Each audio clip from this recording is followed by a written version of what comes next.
प्रचाराची रणधुमाळी अंतिम टप्प्यात आलेली आहे। अवघा एक दिवस उरलेला आहे आणि प्रत्येक उमेदवार हा मतदारापर्यंत पोहोचण्यासाठी प्रयत्न करतोय। विशेष म्हणजे वेगवेगळे फंड देखील वापरले जात आहेत। हा प्रचार कशा पद्धतीने झाला, माझ्यासोबत ज्योतिताई आहेत, काय सांगाल, कशा पद्धतीने प्रचार झालाय आणि लोकांपर्यंत कसे पोहोचलाय?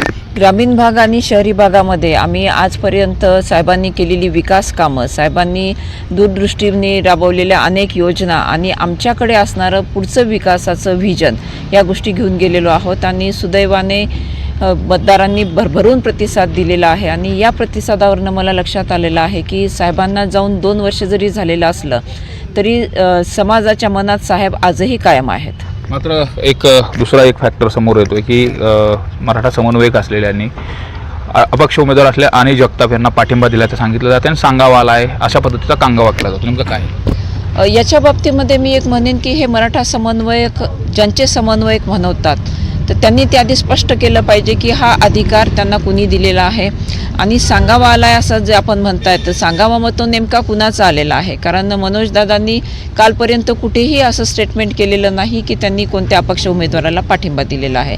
रादर त्यांचं असंच विधान आहे की महाराष्ट्रामध्ये मी कोणत्याही अपक्ष उमेदवाराला पाठिंबा दिलेला नाही। त्यामुळे असा जर काही सांगावा दिलेला असेल तर त्यांच्याकडनं स्पष्ट भूमिका होणं गरजेचं आहे। आणि दुसरा अतिशय महत्त्वाचा मुद्दा मी आज सगळ्यांपुढे मांडू इच्छिते की मनोजदादा एक सामाजिक चळवळ घेऊन जात आहेत। तिचा बेस आहे मराठा आरक्षण।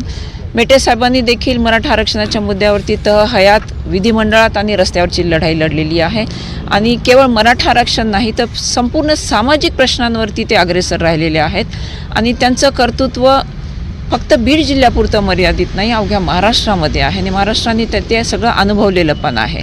मग अशा परिस्थितीमध्ये एका सामाजिक चळवळ करणाऱ्या किंवा चालविलेल्या नेत्याच्या निधनापश्चात त्याच्या वारसाच्या विरुद्ध जर कुणाला भूमिका घ्यायची असेल तर ती स्पष्टपणे घेतली जाणं गरजेचं आहे आणि जर ती घेतली जात नसेल तर तसंही ते स्पष्ट होणं गरजेचं आहे। आणि माझी ठाम खात्री आहे की जेव्हा एक सामाजिक चळवळ म्हणून मनोजदादा पुढे नेत आहेत आणि त्याच सामाजिक चळवळीच्या नेत्याची मी पत्नी आहे, त्यामुळे माझ्या विरोधामध्ये ते भूमिका घेणार नाहीत याची मला 100% खात्री आहे। मात्र जे आज समन्वयक म्हणून फिरत आहेत ते गावागावामध्ये जात आहेत, अशा पद्धतीने सांगितलं जाते मत विभाजन होऊ देऊ नका असं देखील सांगितलं जातं। नेमकं याच्याकडे कसं पाहत आहे? आणि जे उमेदवार आहेत अपक्ष उमेदवार अनिलदादा जगताप यांच्या पाठिंब्याच्या बाबतीत सगळं बोललं जातं। हेच मला आपल्याला सांगायचं आहे की कुठलीही निवडणूक केवळ आणि केवळ जातीभोवती फिरता कामा नये, जातीवरती मतही मागता कामा नयेत आणि जातीवरती मतदानही होता कामा नये। आणि तसं जर होत असेल तर हे फक्त बीड नाही तर ते महाराष्ट्रासाठी देखील घातक ठरेल। आणि इथे मग परत तोच प्रश्न येतो की हे ठराविक समन्वयकच जातीचं प्रतिनिधित्व करतायत का? जर फक्त मराठा जातीपुरतंच ते आम्ही मराठा जातीचे समन्वयक म्हणून फिरत असतील किंवा ती भूमिका मांडत असतील तर बीड तालुक्यामध्ये किती मराठा जातीचे लोक आहेत, त्यांचं हे सर्वसमावेशक प्रतिनिधित्व आहे का? आणि सगळ्यात महत्त्वाचं म्हणजे यांना हा अधिकार कुणी दिलेला आहे? विभाजन होऊन देऊ नका ही भूमिका चांगली आहे, परंतु कुणाच्या तरी एकाच्या बाजूने जेव्हा तुम्ही जात म्हणून पुढे येताय, जात म्हणून पुढे येत असताना तुम्ही आजपर्यंत जातीच्या हिताची कोणती भूमिका घेतलेली आहे? फार मागे जायचं कारण नाही आहे। लोकसभेच्या वेळेसच तुमचा अपीरन्स कुठे होता, तुम्ही काय भूमिका घेतलेली होती? आणि तसंही असताना जर अशी भूमिका घेतली जात असेल तर मी म्हणेन की केवळ आणि केवळ तो मेटे साहेबांचं नाव पुसून टाकण्याचा मग तो अश्लाघ्य प्रयत्न होतोय। आता लोकसभा निवडणुकीमध्ये कुणाच्या कशा भूमिका होत्या ह्या देखील लोकांनी पाहिल्या होत्या। काय वाटतं तुम्हाला, ज्यांच्या बाबतीत पाठिंब्याचा विचार केला जातो त्यांची भूमिका कशी होती आणि एकंदरीतच या लोकसभा निवडणुकीनंतर पुन्हा आता ते मराठा कार्ड म्हणून खेळायचा प्रयत्न केला? तो मुळात आमचा विषयच नाही आहे। मी सातत्याने सांगते आहे की जात म्हणून आम्ही पुढे येत नाही आहोत, जात म्हणून आम्ही उमेदवारी करत नाही आहोत। मेटे साहेबांचं योगदान सर्व समाजामध्ये आहे आणि 2014 पासून या मतदारसंघामध्ये केलेली बांधणी आहे, विकास कामं आहेत, या सगळ्या गोष्टी विचारात घेऊन आम्ही आमची उमेदवारी करतो आहोत। त्यामुळे जर जात म्हणून असं ते त्यांच्याकडनं ही भूमिका घेतली जात असेल तर निश्चितच त्यांनी हेही सांगितलं पाहिजे की लोकसभेच्या वेळेस त्यांची जात म्हणून भूमिका काय होती आणि आज देखील जातीच्या हितासाठी ते काय करत आहेत। शेवटी जातीच्या हितासाठी मेटे साहेब मातीमध्ये गेलेले आहेत। नेमकं याच संदर्भात आरोप करत असताना सुरेश नवले यांनी आरोप केला की तुम्ही फडणवीसांचे उमेदवार आहात, त्यांनी सांगितलं म्हणून उभा केलं जाते, तिकडून ऐकून हे फोडण्याचं प्रकरण केलं जातं। त्याचबरोबर हरियाणा पॅटर्नचा देखील वारंवार उल्लेख केला जातो। हे नवले साहेबांजवळ बोलत असताना काय आधार आहे मला कल्पना नाही. आणि हा देखील एक राजकारणातला किळसवाना प्रकार आपण म्हणूया की जो इतरांच्या कुणाच्या तरी सांगण्यावरून म्हणजे शिवसंग्रामला किंवा माझ्या उमेदवारीला धक्का किंवा हानी पोचवण्यासाठी हेतुपुरस्पर केला जातोय. आपण दुसऱ्या बाजूने विचार करूया. दुसऱ्या बाजूने असंही म्हणता येईल की त्यांची उमेदवारी कुणाच्या तरी सांगण्यावरून आहे, कुणाच्या तरी सांगण्यावरून ती पुरस्कृत केली गेलेली आहे. निवडणूक म्हटल्यानंतर उमेदवारी ही असतेच. आणि आज आम्ही हे सांगत नाही आहोत. आम्ही डिसेंबर 2022 जाहीर केलेलं होतं की शिवसंग्राम बीड विधानसभा लढणार आहे. आणि तेव्हापासून आम्ही सातत्याने ह्या भूमिकेवरती ठाम राहिलेलो आहोत, कारण आमच्या भूमिकेला काही ठोस आधार आहे. आम्ही गेल्या काही महिन्यांमध्ये आमच्या महत्त्वाकांक्षांना धुमारे फुटलेले नाही आहेत. मात्र मनोज दादांनी अद्यापर्यंत त्यांची भूमिका स्पष्ट केली नाही. पण इथं तसा पद्धतीने मेसेज दिला जातो. आज मनोज जरांगे पाटील हे बीड जिल्ह्यात आहेत.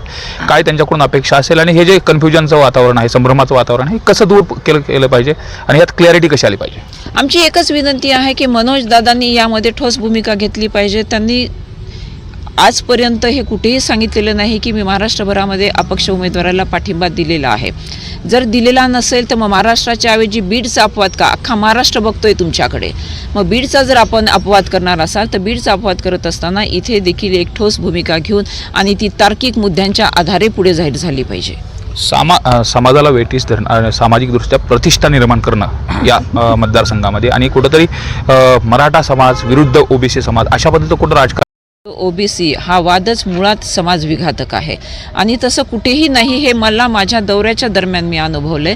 मी आपल्याला उदाहरणादाखल अनेक गावं सांगू शकते. सगळ्यात शेवटचा माझा प्रचार जो संपला तो आमचा शिरूर सर्कलमध्ये संपलेला आहे. आणि तिथे अवळवाडी एक गाव आहे, ती ग्रुप ग्रामपंचायत आहे. त्या ग्रुप ग्रामपंचायतीमधल्या ग्रामस्थांनी मतदारांनी ज्या पद्धतीने स्वागत केलं, ज्या पद्धतीने तिथे त्यांनी त्यांच्या प्रतिक्रिया व्यक्त केल्या, त्याच्यावरून हे लक्षात येतं की असा निदान मेटे साहेबांच्या कुटुंबाच्या बाबतीमध्ये मेटे साहेबांचं सर्व समाजाप्रती असणारं योगदान विचारात घेऊन तो वाद नाही आहे. त्याचप्रमाणे इकडे आपण घाटावरचं जर बघितलं तर तांदळवाडी घाटमध्ये एक रानमारे वस्ती आहे.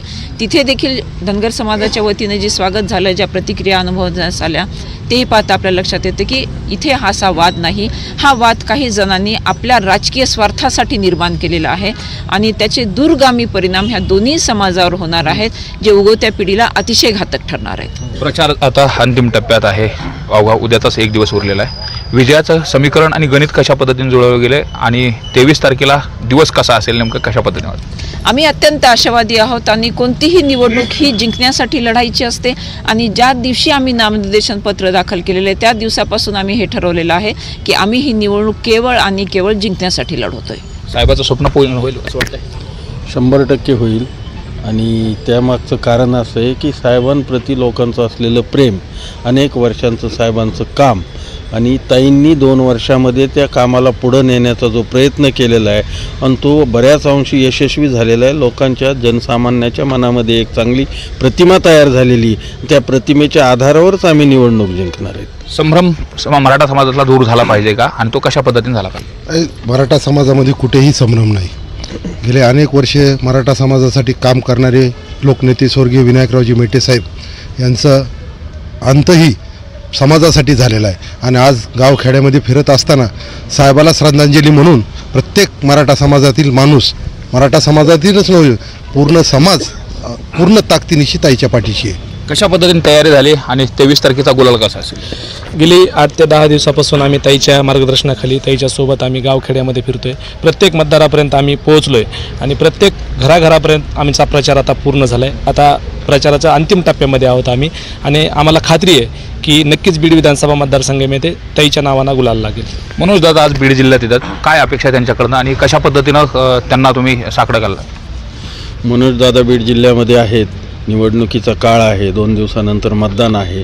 अशा परिस्थितीमध्ये मनोजदादा जे आत्महत्याग्रस्त यांना सांत्वनासाठी येत आहेत, मनोजदादांना माझी आजच्या निमित्तानं अशी विनंती आहे की जे समन्वयक नावाचे जे इथं लोक काम करतायत, मनोजदादांच्या नावाचा गैरवापर करतायत, मनोजदादांना प्रत्यक्ष ते बदनाम करतायत. मेटे साहेबानंतर मराठा समाजासाठी गर्दी जमवणारा नेता म्हणून जी मनोजदादांची इमेज आहे, ती इमेज डागाळण्याचं काम त्यांची ही चांडाळ चौकडी करते. त्यांचं नाव का वापरते नाव वापरल्यानंतरही त्याचा खुलासा होत नाही. दादांचा स्वभाव असा आहे की ते कुणाला दुखवत नाही. समाजातला प्रत्येक माणूस ते त्यांच्या स्वतःच्या लेकरासारखं समजतात. अशामुळं परंतु प्रत्यक्ष ज्या माणसांनी या मुंबईच्या वेशीवर लाखो करोडो लोक जमा केले, महाराष्ट्र शासन हादरून टाकलं, त्या लोकांना हे 10-15 लोक बदनाम करतायत, त्यांच्या नावाचा गैरवापर करतायत. लोकांमध्ये संभ्रम निर्माण झाल्यामुळं लोकांना कदाचित असं वाटू शकतं की हे दादांनी संभ्रम निर्माण केला आहे. आम्हाला खात्री की मनोज दादांनी हा संभ्रम निर्माण केलेला नाही आहे, परंतु ज्यांनी निर्माण केला आहे त्यांना कुठंतरी चाप बसला पाहिजे या मताचं मी. राजकीय स्वार्थासाठी कुठेतरी समाजाला वेठीस धरणं आणि समाजाची प्रतिष्ठेची ही निवडणूक तयार करणं अशा पद्धतीचं वातावरण सुरू आहे का, आणि हे कितपत योग्य? काय माहिती आहे का, एकतर एका जातीवर एका समाजावर निवडणूक जिंकता येत नाही हे मनोज दादांनी स्वतः सांगितलेलं, आणि तेवढं राजकीय आकलन आम्हाला पण आहे. परंतु विषय असा आहे की हे समाजाचे ठेकेदार झाले कधी आणि ह्यांना केलं कुणी, हा खरा प्रश्न आहे. मग आम्ही ह्यांच्या वतीने बोलतो आणि समाजाला बोलतो म्हणजे काय? म्हणजे एक 10-5 लोक किंवा 25 असू द्या, 5 असू द्या, कुणीही कुठल्या जातीचा मालक होऊ शकत नाही. सरंजामशाही केव्हाच बुडालेली आहे. आता लोकशाही आहे आणि लोकशाहीमध्ये असले प्रकार अतिशय निंदनीय असं माझं मत आहे. आपण पाहतोय हे शिवसंग्रामचे कार्यकर्ते आणि उमेदवार ज्योतिताई मेटे होत्या. एकंदरीतच बीड विधानसभा मतदारसंघामध्ये ज्या पद्धतीने मराठा समाजाची भूमिका घेतलेली आहे त्या अनुषंगाने मनोज जरांगे पाटील यांनी जे चित्र स्पष्ट आहे ते क्लिअर कट करावं आणि जो काही संभ्रम निर्माण झालेला आहे तो संभ्रम देखील दूर करावा. एवढंच नाही तर जातीचे ठेकेदार होऊन जे कोणी मिरवत आहेत त्यांना देखील खूप मोठ्या प्रमाणात या ठिकाणी टीकास्त्र डागल्याचं चित्र पाहायला मिळत आहे. कॅमेरा प्रकाश जाधवसोबत सुरेश जाधव, न्यूज 18 लोकमत, बीड. प्रचाराची रणधुमाळी अंतिम टप्प्यात आलेली आहे. अवघा एक दिवस उरलेला आहे आणि प्रत्येक उमेदवार हा मतदारापर्यंत पोहोचण्यासाठी प्रयत्न करतोय. विशेष म्हणजे वेगवेगळे फंड देखील वापरले जात आहेत. हा प्रचार कशा पद्धतीने झाला? माझ्यासोबत ज्योतिताई आहेत. काय सांगाल, कशा पद्धतीने प्रचार झालाय आणि लोकांपर्यंत कसे पोहोचलाय? ग्रामीण भाग आणि शहरी भागामध्ये आम्ही आजपर्यंत साहेबांनी केलेली विकास कामं, साहेबांनी दूरदृष्टीने राबवलेल्या अनेक योजना आणि आमच्याकडे असणारं पुढचं विकासाचं व्हिजन या गोष्टी घेऊन गेलेलो आहोत. आणि सुदैवाने मतदारांनी भरभरून प्रतिसाद दिलेला आहे. आणि या प्रतिसादावरनं मला लक्षात आलेलं आहे की साहेबांना जाऊन 2 वर्ष जरी झालेलं असलं तरी समाजाच्या मनात साहेब आजही कायम आहेत. मात्र दुसरा एक फॅक्टर समोर येतोय की मराठा समन्वयक असलेल्यांनी अपक्ष उमेदवार असल्या आणि जगताप यांना पाठिंबा दिल्याचं सांगितलं जातं आणि सांगावा आला आहे अशा पद्धतीचा कांगावा केला जातो. नेमकं काय? याच्या बाबतीमध्ये मी एक म्हणेन की हे मराठा समन्वयक ज्यांचे समन्वयक म्हणवतात तर त्यांनी ते आधी स्पष्ट केलं पाहिजे की हा अधिकार त्यांना कुणी दिलेला आहे आणि सांगावा आला आहे असं जे आपण म्हणताय तर सांगावा मग तो नेमका कुणाचा आलेला आहे. कारण मनोजदादांनी कालपर्यंत कुठेही असं स्टेटमेंट केलेलं नाही की त्यांनी कोणत्या अपक्ष उमेदवाराला पाठिंबा दिलेला आहे. रादर त्यांचं असंच विधान आहे की महाराष्ट्रामध्ये मी कोणत्याही अपक्ष उमेदवाराला पाठिंबा दिलेला नाही. त्यामुळे असा जर काही सांगावा दिलेला असेल तर त्यांच्याकडनं स्पष्ट भूमिका होणं गरजेचं आहे. आणि दुसरा अतिशय महत्त्वाचा मुद्दा मी आज सगळ्यांपुढे मांडू इच्छिते की मनोजदादा एक सामाजिक चळवळ घेऊन जात आहेत. तिचा बेस आहे मराठा आरक्षण. मेटे साहेबांनी देखील मराठा आरक्षणाच्या मुद्द्यावरती हयात विधिमंडळात आणि रस्त्यावरची लढाई लढलेली आहे. आणि केवळ मराठा आरक्षण नाही तर संपूर्ण सामाजिक प्रश्नांवरती ते अग्रेसर राहिलेले आहेत. आणि त्यांचं कर्तृत्व फक्त बीड जिल्ह्यापुरतं मर्यादित नाही, अवघ्या महाराष्ट्रामध्ये आहे आणि महाराष्ट्राने ते सगळं अनुभवलेलं पण आहे. मग अशा परिस्थितीमध्ये एका सामाजिक चळवळ करणाऱ्या किंवा चालविलेल्या नेत्याच्या निधनापश्चात त्याच्या वारसाच्या विरुद्ध जर कुणाला भूमिका घ्यायची असेल तर ती स्पष्टपणे घेतली जाणं गरजेचं आहे. आणि जर ती घेतली जात नसेल तर तसंही ते स्पष्ट होणं गरजेचं आहे. आणि माझी ठाम खात्री आहे की जेव्हा एक सामाजिक चळवळ म्हणून मनोजदादा पुढे नेत आहेत आणि त्याच सामाजिक चळवळीच्या नेत्याची मी पत्नी आहे, त्यामुळे माझ्या विरोधामध्ये ते भूमिका घेणार नाहीत याची मला 100% खात्री आहे. मात्र जे आज समन्वयक म्हणून फिरत आहेत ते गावागावामध्ये जात आहेत अशा पद्धतीने सांगितलं जाते. मत विभाजन होऊ देऊ नका असं देखील सांगितलं जाते. नेमकं याच्याकडे कसं पाहत आहे? आणि जे उमेदवार आहेत अपक्ष उमेदवार अनिलदादा जगताप यांच्या पाठिंब्याच्या बाबतीत सगळं बोललं जातं. हेच मला आपल्याला सांगायचं आहे की कुठलीही निवडणूक केवळ आणि केवळ जातीभोवती फिरता कामा नये, जातीवरती मतही मागता कामा नयेत आणि जातीवरती मतदानही होता कामा नये. आणि तसं जर होत असेल तर हे फक्त बीड नाही तर ते महाराष्ट्रासाठी देखील घातक ठरेल. आणि इथे मग परत तोच प्रश्न येतो की हे ठराविक समन्वयकच जातीचं प्रतिनिधित्व करतायत का? जर फक्त मराठा जातीपुरतंच ते आम्ही मराठा जातीचे समन्वयक म्हणून फिरत असतील किंवा ती भूमिका मांडत असतील तर बीड तालुक्यामध्ये किती मराठा जातीचे लोक आहेत, त्यांचं हे सर्वसमावेशक प्रतिनिधित्व आहे का? आणि सगळ्यात महत्त्वाचं म्हणजे यांना हा अधिकार कोणी दिलेला आहे? विभाजन होऊन देऊ नका ही भूमिका चांगली आहे, परंतु कुणाच्या तरी एकाच्या बाजूने जेव्हा तुम्ही जात म्हणून पुढे येताय, जात म्हणून पुढे येत असताना तुम्ही आजपर्यंत जातीच्या हिताची कोणती भूमिका घेतलेली आहे? फार मागे जायचं कारण नाही आहे. लोकसभेच्या वेळेसच तुमचा अपीरन्स कुठे होता, तुम्ही काय भूमिका घेतलेली होती? आणि तसंही असताना जर अशी भूमिका घेतली जात असेल तर तो मी म्हणेन की केवळ आणि केवळ तो मेटे साहेबांचं नाव पुसून टाकण्याचा मग तो अश्लाघ्य प्रयत्न होतोय. आता लोकसभा निवडणुकीमध्ये कुणाच्या कशा भूमिका होत्या ह्या देखील लोकांनी पाहिल्या होत्या. काय वाटतं तुम्हाला, ज्यांच्या बाबतीत पाठिंब्याचा विचार केला जातो त्यांची भूमिका कशी होती आणि एकंदरीतच या लोकसभा निवडणुकीनंतर पुन्हा आता ते मराठा कार्ड म्हणून खेळायचा प्रयत्न केला? तो मुळात आमचा विषयच नाही आहे. मी सातत्याने सांगते आहे की जात म्हणून आम्ही पुढे येत नाही आहोत, जात म्हणून आम्ही उमेदवारी करत नाही आहोत.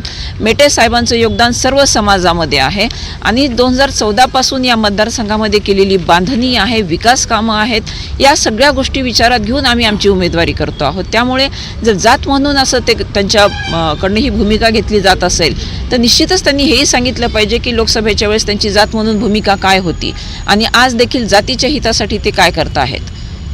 शेवटी जातीच्या हितासाठी मेटे साहेब मातीमध्ये गेलेले आहेत. नेमकं याच संदर्भात आरोप करत असताना सुरेश नवले यांनी आरोप केला की तुम्ही फडणवीसांचे उमेदवार आहात, त्यांनी सांगितलं म्हणून उभा केलं जाते, तिकडून ऐकून हे फोडण्याचं प्रकरण केलं जातं. त्याचबरोबर हरियाणा पॅटर्नचा देखील वारंवार उल्लेख केला जातो. हे नवले साहेबांजवळ बोलत असताना काय आधार आहे मला कल्पना नाही. आणि हा देखील एक राजकारणातला किळसवाना प्रकार आपण म्हणूया की जो इतरांच्या कुणाच्या तरी सांगण्यावरून म्हणजे शिवसंग्रामला किंवा माझ्या उमेदवारीला धक्का किंवा हानी पोचवण्यासाठी हेतुपुरस्पर केला जातोय. आपण दुसऱ्या बाजूने विचार करूया. दुसऱ्या बाजूने असंही म्हणता येईल की त्यांची उमेदवारी कुणाच्या तरी सांगण्यावरून आहे, कुणाच्या तरी सांगण्यावरून ती पुरस्कृत केली गेलेली आहे. निवडणूक म्हटल्यानंतर उमेदवारी ही असतेच आणि आज आम्ही हे सांगत नाही आहोत. आम्ही डिसेंबर 2022 जाहीर केलेलं होतं की शिवसंग्राम बीड विधानसभा लढणार आहे आणि तेव्हापासून आम्ही सातत्याने ह्या भूमिकेवरती ठाम राहिलेलो आहोत, कारण आमच्या भूमिकेला काही ठोस आधार आहे. आम्ही गेल्या काही महिन्यांमध्ये आमच्या महत्त्वाकांक्षांना धुमारे फुटलेले नाही आहेत. मात्र मनोज दादांनी अद्यापर्यंत त्यांची भूमिका स्पष्ट केली नाही, पण इथं तसा पद्धतीने मेसेज दिला जातो. आज मनोज जरांगे पाटील हे बीड जिल्ह्यात आहेत, काय त्यांच्याकडून अपेक्षा असेल आणि हे जे कन्फ्युजनचं वातावरण आहे, संभ्रमाचं वातावरण आहे, कसं दूर केलं पाहिजे आणि यात क्लॅरिटी कशी आली पाहिजे? आमची एकच विनंती आहे की मनोज दादांनी यामध्ये ठोस भूमिका घेतली पाहिजे. त्यांनी आजपर्यंत हे कुठेही सांगितलेलं नाही की मी महाराष्ट्रभरामध्ये अपक्ष उमेदवाराला पाठिंबा दिलेला आहे. जर दिलेला नसेल तर मग महाराष्ट्राच्या ऐवजी बीडचा अपवाद का? अख्खा महाराष्ट्र बघतोय तुमच्याकडे. मग बीडचा जर आपण अपवाद करणार असाल तर बीडचा अपवाद करत असताना इथे देखील एक ठोस भूमिका घेऊन आणि ती तार्किक मुद्द्यांच्या आधारे पुढे जाहीर झाली पाहिजे.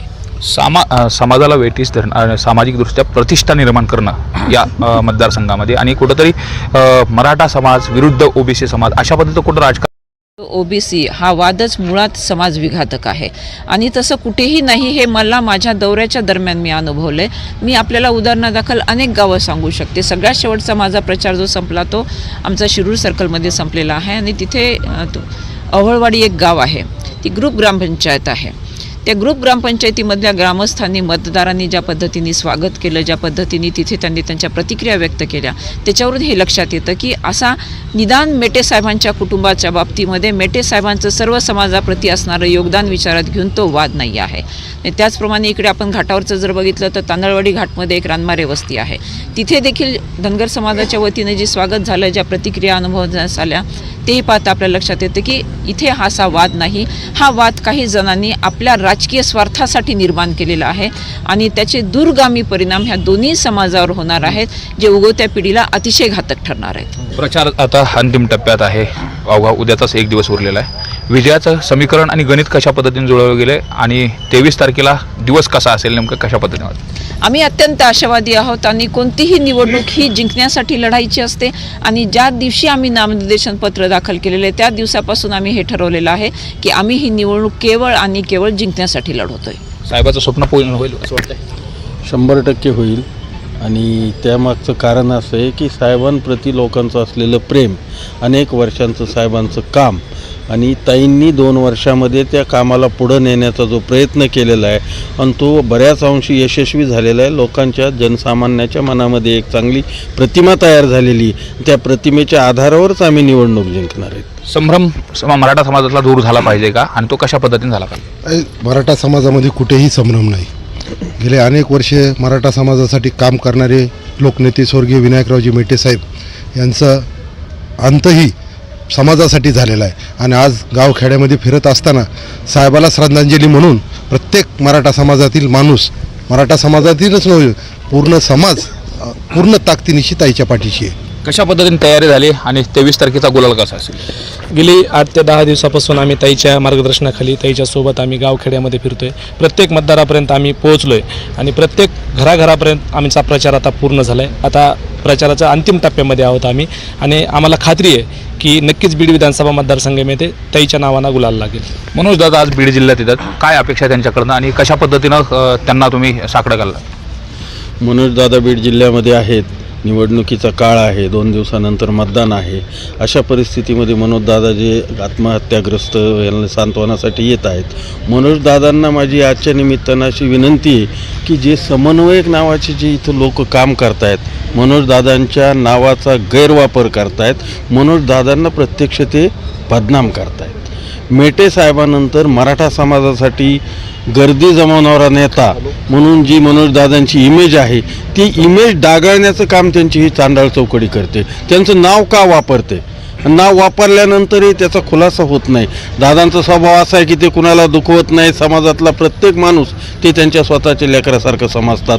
अशामुळं परंतु प्रत्यक्ष ज्या माणसांनी या मुंबईच्या वेशीवर लाखो करोडो लोक जमा केले, महाराष्ट्र शासन हादरून टाकलं, त्या लोकांना हे 10-15 लोक बदनाम करतायत, त्यांच्या नावाचा गैरवापर करतायत. लोकांमध्ये संभ्रम निर्माण झाल्यामुळं लोकांना कदाचित असं वाटू शकतं की हे दादांनी संभ्रम निर्माण केला आहे. आम्हाला खात्री की मनोजदादांनी हा संभ्रम निर्माण केलेला नाही आहे, परंतु ज्यांनी निर्माण केला आहे त्यांना कुठंतरी चाप बसला पाहिजे या मताचं मी. राजकीय स्वार्थासाठी कुठेतरी समाजाला वेठीस धरणं आणि समाजाची प्रतिष्ठेची ही निवडणूक तयार करणं, अशा पद्धतीचं वातावरण सुरू आहे का आणि हे कितपत योग्य? काय माहिती आहे का, एकतर एका जातीवर एका समाजावर निवडणूक जिंकता येत नाही हे मनोजदादांनी स्वतः सांगितलेलं आणि तेवढं राजकीय आकलन आम्हाला पण आहे. परंतु विषय असा आहे की हे समाजाचे ठेकेदार झाले कधी आणि ह्यांना केलं कुणी, हा खरा प्रश्न आहे. मग आम्ही ह्यांच्या वतीने बोलतो आणि समाजाला बोलतो म्हणजे काय? म्हणजे एक 10-5 लोक किंवा 25 असू द्या, 5 असू द्या, कुणीही कुठल्या जातीचा मालक होऊ शकत नाही. सरंजामशाही केव्हाच बुडालेली आहे. आता लोकशाही आहे आणि लोकशाहीमध्ये असले प्रकार अतिशय निंदनीय असं माझं मत आहे. आपण पाहतोय हे शिवसंग्रामचे कार्यकर्ते आणि उमेदवार ज्योतिताई मेटे होत्या. एकंदरीत